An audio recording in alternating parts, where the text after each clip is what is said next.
Hi, welcome back to our learning community. In our session today, I'm going to guide you on installing a text editor. This learning session is part of the USSD module that we are covering. Simply put, a text editor allows developers to write and edit code.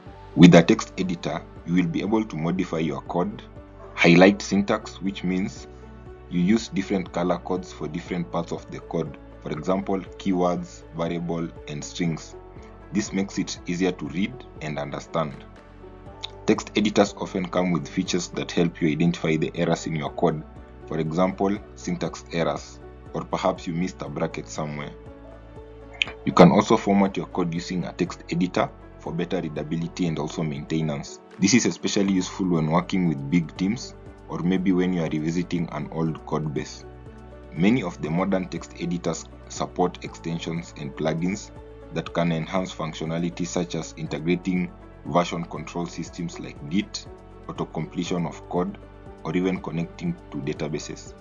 There are very many modern text editors in the market currently, and you can choose any of these depending on your preference. We have Visual Studio Code or VS Code, Sublime Text, Atom, and Notepad++.